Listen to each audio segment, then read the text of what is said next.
Python functions. Imagine you are asked to make a program for a company. In that company, there may be a lot of activities that have to be programmed. And if you are asked to make a program for that, you need to write a program. Maybe the length of the program may go around 4 to 5 or 10 or 15 pages. And if anything goes wrong in between, any statement or any other modifications need to be done in the program, you will find it very difficult to search that location and make changes. Sometimes you have same set of activities being repeatedly done in the program, and this may make the program very tedious to understand. So what you can do is, different tasks can be made as sub-programs and connect to a main program, so that the main program acts as a leader governing all the other sub-programs. And a function is such kind of a sub-program. And the main program is also a function, but it is the main function of the program. Let us see how we do this in Python. So Python functions, they are the most important building blocks for any software in Python. Just like building blocks we put together and make one thing out of it, like that for any software the functions are the building blocks. A function is a sub-program that acts on data and often returns a value. It breaks our program into smaller and modular chunks. So what is the use of a program? As I said, the reason for using functions is, functions make program handling easier. Only a small program is dealt with at a time, and this avoids ambiguity or confusion. That is, small subprograms, which we call functions, are actually independent programs, and they can be corrected as a small set of program. And once all these small sets of programs are syntactically correct, we combine all of them together to make a big program. So functions, they also reduce the program size. The program function makes the program more readable and understandable. A lot of confusions is removed when we use functions. And the functions also makes the program management much easier. That is, for each task we give a name for the function related to the task, and so it is easy for us, for any person, to understand the programs. So how to write a function? The syntax for that is def function name, and within round brackets we give the parameters or the variables that are required for the function to be executed, followed by a colon, and then the doc string, that is the set of statements that come under the function. This function can have a return statement if it needs to return a value to the calling function, and it can also have no return statements wherein it does not return any value to the calling function. So we can categorize these functions into three main categories, that is the modules, built-in, and then the third is the user-defined. If you talk about modules, these are actually the functions which are available in our system for us to make use of. Even built-in functions are same kind of functions, whereas user defined functions are the one which we make as per our requirement and use them in our programs. So what is a module? A module is a file containing Python definitions or functions and statements. Standard library of Python is extended as modules to a programmer. Definitions from the module can be taken within the code of a program. To use these modules in the program, a programmer needs to import the module. That is, the modules can be imported wherever required and used in the programs. Now, how to import a module? There are different ways to import a module. The ones that you require are the two, that is the import and the from clause. We shall see what is import. Import, it is the simplest and most common way to use modules in our code. Its syntax is import module name 1, comma, so on. You can have one or more module names followed by commas, separated by commas. Example, import math, or you can have import math, comma, string. To use or access or invoke a function, you will have to specify the module name and the name of the function separated by a dot. The format is also known as dot notation. That is, the example value is equal to math.sqrt of 25. That means sqrt is the name of the module that requires the value 25 for its calculation, which is imported here using the import math statement, and the value of the square root is allotted to the variable value that is on the left side of the equal to operator. The from notation, another format of importing the module.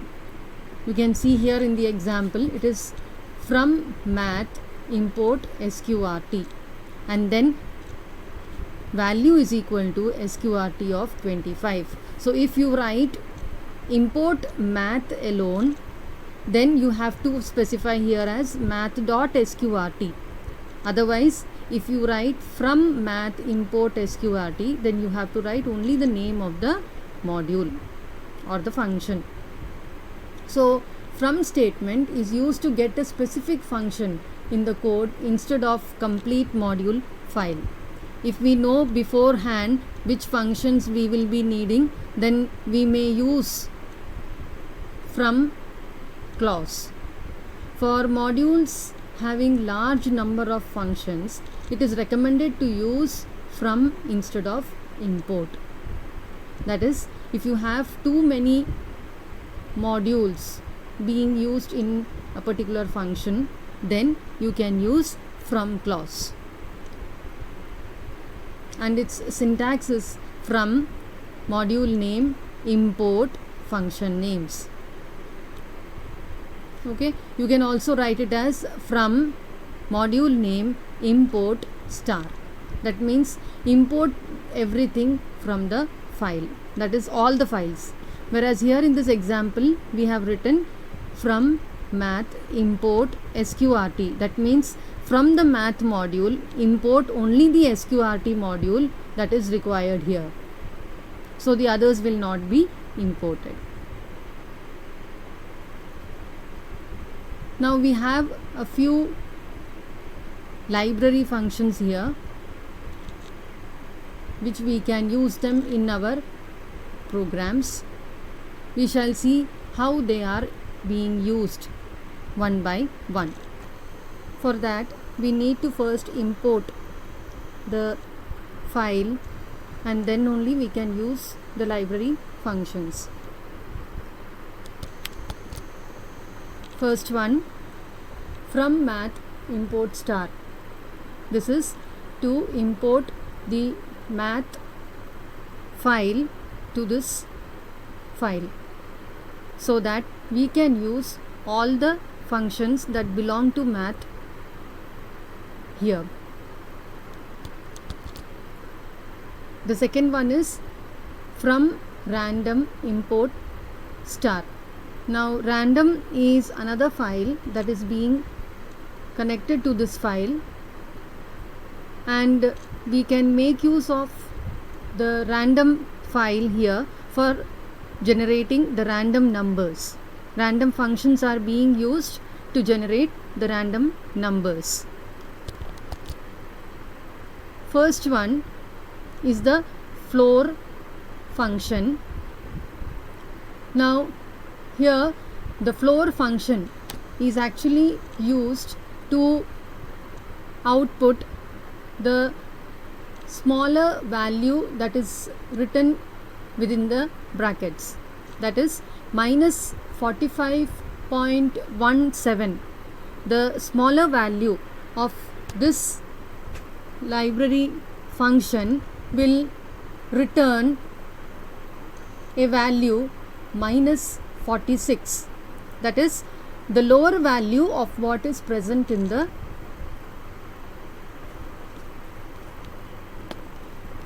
brackets. Similarly, if you are making use of positive values, the previous one was negative value, now here it is the positive value 100.12, which is within the brackets, and if you execute this you will get the value as 100. So you can notice here that if you are writing minus 45.17, you will get the next lower value, that is minus 46, and if you write a positive value 100.12, you get the output as 100. So floor is actually returning you the smaller value that is there in the bracket. Now moving on to the next function, you can see floor 100.72. Now the difference here is 0.12 in the previous one, in this now it is 0.72. What do you think you will get the output? You will get it as 100 itself. So that means it is not rounding the value, it is giving you the lower value. Similarly, the next command that we are going to use, or function that we are going to use here, is fabs. Now what does this fabs give you? It gives you a value that is the modulus value of the given value within brackets. Here it is minus 45.17, and you get the output as 45.17, removing the negative symbol. Now moving on to the next one, fabs 100.12. You will get it as 100.12 itself, because it is a positive value.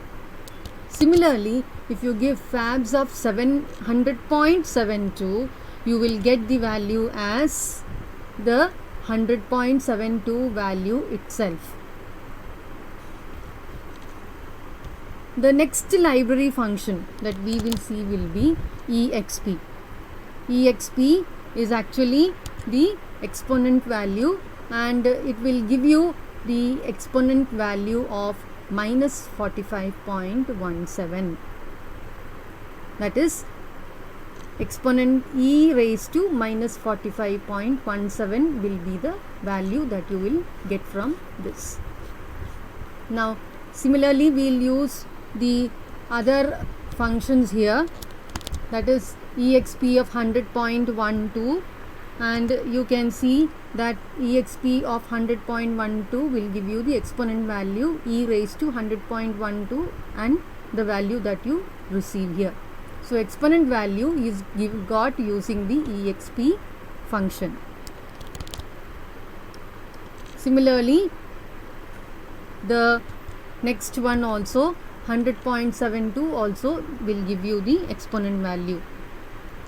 Now moving on to the next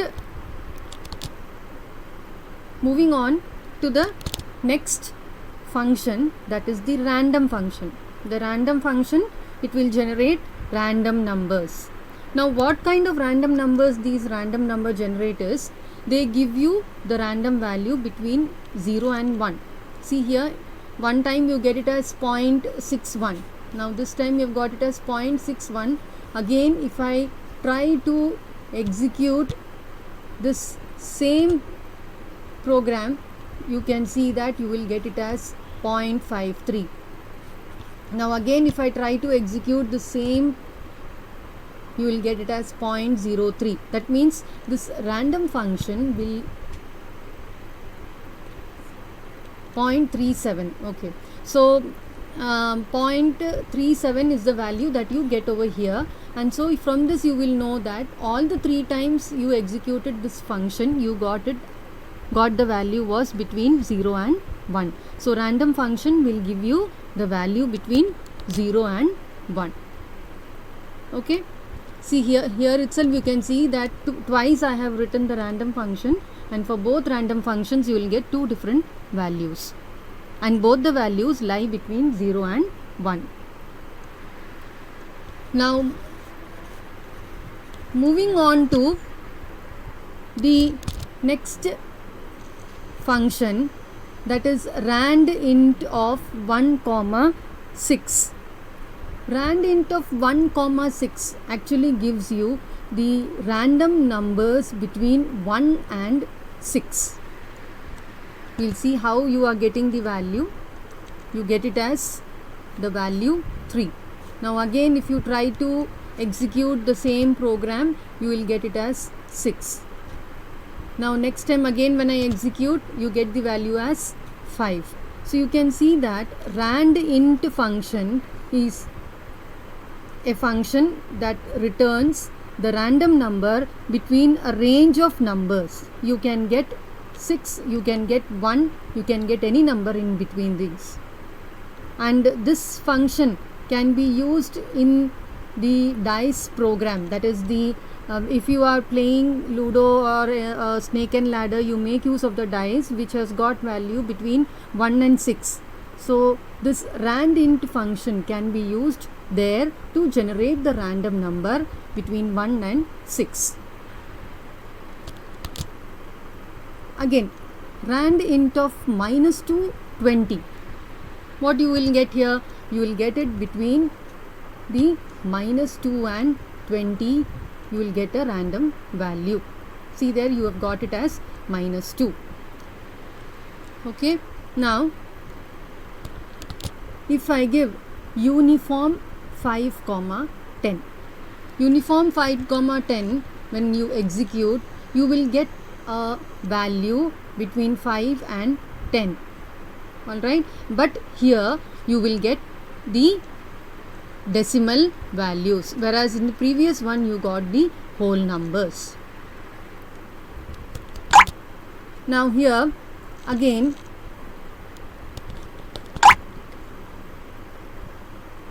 you can understand from this that the functions such as floor, fabs, exp, random, randint, uniform, these are all actually the library functions which are available in the math and random files.